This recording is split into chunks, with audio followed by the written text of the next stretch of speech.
आप सभी लोगों का स्वागत है फिर से एक बार क्रिक जोन में। आशा करता हूँ सभी लोग सही सलामत होंगे। तो चलिए शुरू करते हैं आज का वीडियो। जो कल मुकाबला था वाइजैक में बांग्लादेश बनाम दक्षिण अफ्रीका, एक बहुत ही महत्वपूर्ण मुकाबला बांग्लादेश के लिए। मैच जितना जीतना उतना ही जरूरी था, क्योंकि अब पहला मैच जीतने के बाद करीब आकर मैच हार रहे हैं, तो कहीं ना कहीं यह मैच जीतना बहुत ही जरूरी था बांग्लादेश के नजरिए से भी देखे। और वहां पे दक्षिण अफ्रीका के लिए था कि वही सिलसिला बरकरार रखना था जो पहला मैच के बाद जिस तरीके से वापसी किया था। हालांकि टॉस बांग्लादेश जीता, बल्लेबाजी करने का फैसला, वाइजैक में मुकाबला, जिस मैदान में पिछले दिन ऑस्ट्रेलिया और भारत के बीच तगड़ा हाई स्कूल मुकाबला देखने को मिला था, हार्डकोर चेस देखने को मिला था, उसके बावजूद टॉस जीत के पहले बल्लेबाजी करना थोड़ा बहुत ऐसा लगा कि क्या ये चेज से ज्यादा पहले बल्लेबाजी करके शायद डिफेंड कर पाएंगे, उस सोच में थे एक बड़ा टोटल खड़ा करके। लेकिन वहां पे था फरजाना हक की वापसी हुई थी, वहां पे डेक्सन को भी लाए थे। वहां पे दक्षिण अफ्रीका ने दो दो चेंजेस करते हुए नजर आए थे। लेकिन खास तौर पे जो शुरुआत किया था बल्लेबाजी ने फरजाना हॉकर, कहीं ना कहीं वहां पे रबिया हैदर हैदर झलिक के बीच कहीं ना कहीं अच्छी खासी पार्टनरशिप, और उस पार्टनरशिप के दौरान कहीं ना थोड़ा बहुत तो नींव रखा था। पावर प्ले भी बहुत ही धीमी गति से चला, 30वें ओवर तक बहुत ही धीमी गति से बल्लेबाजी करते हुए नजर है बांग्लादेश। भले ही स्टार्ट अच्छा खासा मिला हो, वहां पे आपको कैश इन करना चाहिए था, वहां पे आपको रन्स बटोरने की जरूरत है, और वहां पे कहीं ना कहीं थोड़ा बहुत चूक हुआ बांग्लादेश बल्लेबाजी द्वारा।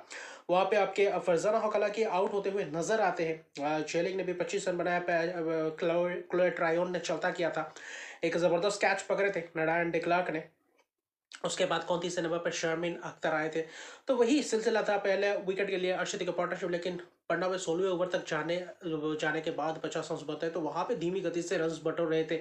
उसके बाद कप्तान आए थे, फरजाना हक का विकेट गिरता है, तो वहां पे 25वें ओवर 30वें ओवर तक 100 रन के करीब बनते हुए नजर आते हैं। और वहां पे मुझे लगता है थोड़ा बहुत चूक होता हुआ नजर है बांग्लादेशी बल्लेबाजों द्वारा। ऐसा नहीं कि गेंदबाज बहुत ही लाजवाब हो रहा था, वहां पे आप धीमी गति से बल्लेबाजी कर रहे थे, और वही चीज आपको सीखने की जरूरत है बांग्लादेश वोमेंस द्वारा। हालांकि 30 रन फरजाना हक, शर्मिन अख्तर और निगर सुल्ताना के बीच एक पार्टनरशिप होता है, 77 रन की पार्टनरशिप, अच्छी खासी पार्टनरशिप होता है, क्योंकि वहां पे कप्तान थोड़ा बहुत तेजी से रन बटोरते हुए देखने को मिलते हैं। वहां पे कुछ शॉट्स जबरदस्त लगाते हुए नजर आते हैं। शर्मिन अख्तर ने भी बेहतर बल्लेबाजी किया, और 30वें ओवर के बाद थोड़ा बहुत अच्छी खासी रन रेट्स बनाते हुए देखे। वहां पे 40-50 रन उस 10 ओवर के दौरान, 40वें ओवर तक देखिए 150 रन, ऐसा लग रहा था कि 200 पार भी नहीं कर पाएंगे। लेकिन वहां पे ट्विस्ट आता है, निगार सुल्ताना का विकेट 40वें ओवर के बाद पहले ही गेंद में विकेट चटकाते हैं, और लॉरा उल्फर्ट के हाथों कैच दे बैठते हैं का शॉर्ट कवर के हाथों। 32 रन बनाते, कप्तान ने अच्छी खासी एक थोड़ा बहुत बेहतर पहल किया था रन बनाने की, और उसके बदौलत शर्मिन अख्तर ने भी थोड़ा बहुत रन बटोरने की भी कोशिश की थी, क्योंकि इंटेंट वैसा नहीं दिख रहा था कि बहुत ही बड़ा स्कोर बनाना है, लेकिन आप उतना धीमा भी नहीं खेल सकते। लेकिन उसके बाद शर्मिन अख्तर का रन आउट होता है, तो वहां पे ऐसा लगता है यहाँ पे रन आना बहुत ही मुश्किल से बन गया है। लेकिन वहां पे आता है ट्विस्ट, शोना अख्तर की वो जो केमियो पारी, और वो केमियो पारी कहीं ना कहीं बांग्लादेश के लिए एक सम्मानजनक स्कोर तक पहुंचा गया, जहां पे 150 रन थे 40वें ओवर तक, वहां पे 50वें ओवर के बाद 232 रन पे हो जाते हैं। लेकिन 82 रन आखिरी 10 ओवर में लेना, ये बहुत ही काबिल तारीफ है। आखिर में केमियो पारी भी जबरदस्त लगाते हैं। आखिर में ऋतुमणि ने भी नीचे आकर 8 गेंदों में 19 रन 3 लगातार चौके लगाते हुए नजर आए, तो बेहतर दिखे, क्योंकि वहां पे छक्के भी जबरदस्त अंदाज में लगाया वहां पे शोना अख्तर ने। और आखिरी 3-4 ओवर में बेहतर रहे। एक ओवर में 18 रन से कुकुने के ओवर में, मरजानी कैप के ओवर में लगातार 3 चौके लगाते हुए नजर आए थे रितुमोनी, तो वहां पे वैसे ही चल रहा था, और जिसके बदौलत 232 तक पहुंचे थे। ऐसा लग रहा था कि 233 रन अगर थोड़ा बहुत स्पिनर्स को मदद मिले तो कहीं ना कहीं 233 रन बहुत ही मुश्किल हो सकता है दक्षिण अफ्रीका के लिए। और दक्षिण अफ्रीका भी जिस तरीके से जिस फॉर्म में है, ऐसा लग रहा था कि दक्षिण अफ्रीका भी बहुत ही आसानी से इस मैच को निकाल सकते हैं अगर विकेट शुरुआती क्षण में ना चटकाने दे तो। लेकिन वहां पे शोना अख्तर की तेज तरार, अर्शदीप का पारी, 35 गेंदों में 51 रन की नाबाद पारी, जहां पे 3 चौके 3 छक्के। शर्मिन अख्तर ने भी अर्शदीप का पारी लगाया था, लेकिन उससे ज्यादा महत्वपूर्ण वो पारी खेला शोना अख्तर ने। और किसी भी बांग्लादेशी वोमेंस के बल्लेबाजों द्वारा सबसे तेज अर्शदीप की पारी ओडीआई में, तो ये कहीं ना कहीं की काबिल तारीफ है।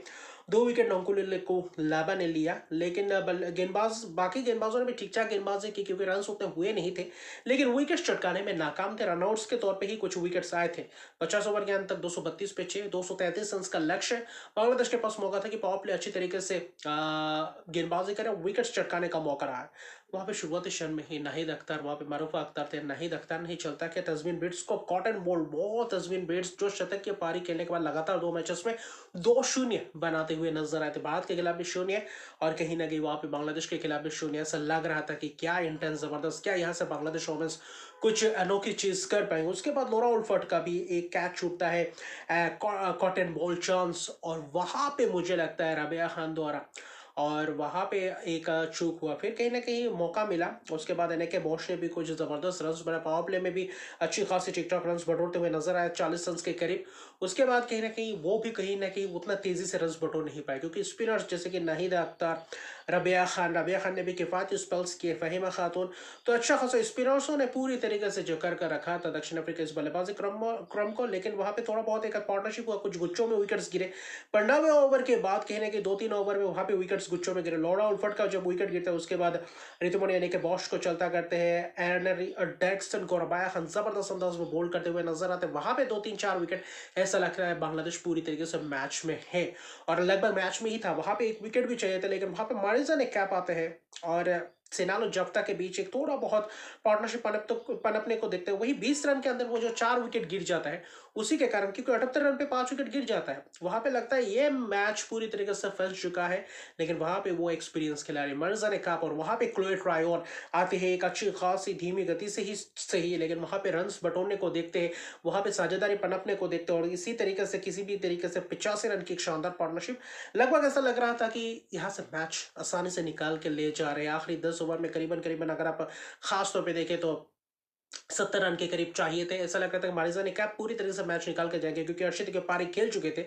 वहां पे आते हैं नाहिद अख्तर, एक चिप करने की कोशिश, वहां पे कैच जबरदस्त शॉट अख्तर पकड़ते हैं, 56 रन बनाकर चलते हैं, और वो विकेट ऐसा लगता है क्या ये मैच में फिर से एक और बार ट्विस्ट लाएगा, क्योंकि आखिरी 10 ओवर रोमांचक भरा बन चुका था। क्योंकि वो दूसरी तरफ से नडाय डिक्लेयर का है, क्लोए ट्रायोन अकेले इस पारी को संभाल रहे थे। क्लोए ट्रायोन ने भी बेहतर मुजाहरा किया इस बल्लेबाजी क्रम को, आखिर में छक्का भी लगाया। वही उससे पहले जो मरीजा ने काप का विकेट गिरा था उससे पहले वाले ओवर छक्का चौका लगाया था, लेकिन वहां पे विकेट जाते उस वहां पे ऐसा लगता है थोड़ा बहुत 2-3 ओवर थोड़ा बहुत अगर थोड़ा बहुत किफायती स्पेल्स करें तो वहां पे और भी ज्यादा प्रेशर में डल सकते हैं वहां पे आप दक्षिण अफ्रीकी बल्लेबाजों को। लेकिन नेडर डेक्लर्क जो भारतीय टीम के खिलाफ करते हुए नजर आते हैं आखिरी क्षण में, वैसा ही कुछ अंदाज में इस मैच में भी करते हुए नजर आए। वहां पे एक रबिया खान को छक्के चौके लगाते हुए नजर आए क्लोए ट्रायोन, और उसके अगले ही ओवर में नहीद अख्तर आते हैं, और वहां पे क्लोए ट्रायोन रन आउट हो जाते हैं, और वो रन आउट ऐसा लगता है मैच पूरी तरीके से बांग्लादेश के हाथ में, क्योंकि 2 सेट बल्लेबाज थे वहां पे, मरीजा ने कैप और क्लोए ट्रायोन, और वहां पे आप विकेट चटकाते हैं क्लोए ट्रायोन का रन आउट के तौर पे। 40वें ओवर के बाद आप मरीजा ने कैप का विकेट चटकाते हैं, क्लोए ट्रायोन 62 रन की एक शानदार पारी खेल के अपना विकेट दे बैठे। लेकिन आखिर में ऐसा था 3 विकेट नेडान डेक्लर्क का आप विकेट ले, और वहां पे मैच पूरी तरीके से आपकी गिरफ्त में, और नेडान डेक्लर्क ने ही वही कैमियो पारी फिर से एक और बार खेलते हुए नजर आए, और आखिर में 5 ओवर में वैसे ही कुछ चाहिए था रन्स।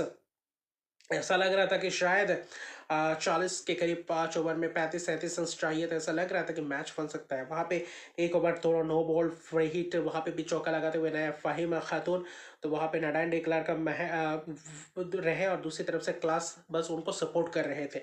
तो आखिरी 3 में भी वैसे ही कुछ चाहिए था, 20-21 रन चाहिए थे, और वही एक चौका लगाते हुए नजर आते हैं। फिर कहीं ना कहीं वहां पे क्लास एक चौका लगाते हैं, तो आखिरी 2 ओवर में वही रन बनते हुए दिखते हैं। तो वहां पे आखिरी 2 ओवर में 13 रन, ऐसा लग रहा था कि ये मुश्किल 1949 हुआ रबिया खान द्वारा उमदा किस्म का स्पेल, वहां पे सिर्फ 5 रन देते हैं, और आखिरी ओवर में 8 रन चाहिए होता है। पहले ही गेंद में चौका लगाते हैं पॉइंट की तरफ से, नाहिद अख्तर गेंदबाजी करने आते हैं, और वहां पे 4 गेंदों में 4 रन चाहिए थे, और तीसरे गेंद में एक जबरदस्त छक्का लगाते हैं नेडन क्लार्क, और कहीं ना कहीं मैच जिता देते हैं। 3 गेंद बाकी रहते, मैच जीता, और क्या थ्रिलर, आखिरी ओवर तक मैच गया, और एक ऐसा मैच जैसा लगा रहा था 232 रन क्या काफी होंगे या नहीं, वहां पे दक्षिण अफ्रीका को आप फंसा गए थे। तो बांग्लादेश ने इस वर्ल्ड कप में जो छाप छोड़ा है, जो फाइटिंग स्पिरिट दिखा है, वो कहीं ना कहीं लाजवाब है, और आखिर में केमियो पर 37 रन की पारी खेल कर जाते, और सबाटा क्लास का भी एक वो चौका और वो 10 रन की योगदान बहुत ही महत्वपूर्ण रहा।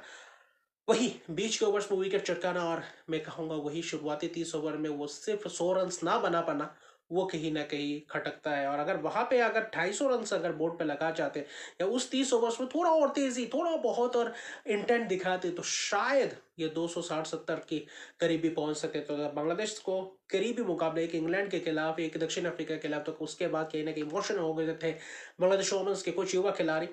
रोते हुए दिखे, लेकिन कहीं ना कहीं यही है वर्ल्ड कप का क्रेज। और वर्ल्ड कप जैसे बड़े मंच में ऐसे ही क्लोज एनकाउंटर, ऐसे ही हर एक छोटी छोटी चीज के ऊपर आपको निगाहें देना पड़ता है, वहां पे आपको सोचना पड़ता है, वहां पे आपको वही चीज को, वही क्लच पारी, वही क्लच फेस खासतौर पे अपने नाम करना पड़ता है। वही नेडन डिक्लर्क, वही क्लोए ट्रायम्फ, वही मरिजा ने कप करके गए। और वहां पे शोना अख्तर की मैं काबिल तारीफ करूंगा, क्योंकि शोना अख्तर की वो अगर 51 रन पारी 35 गेंदों में नहीं आती, आखिरी 10 ओवर में 42 रन नहीं बनाती, तो ये ट्विस्ट भी नहीं आता और वो क्लोज मैच भी नहीं चाहता।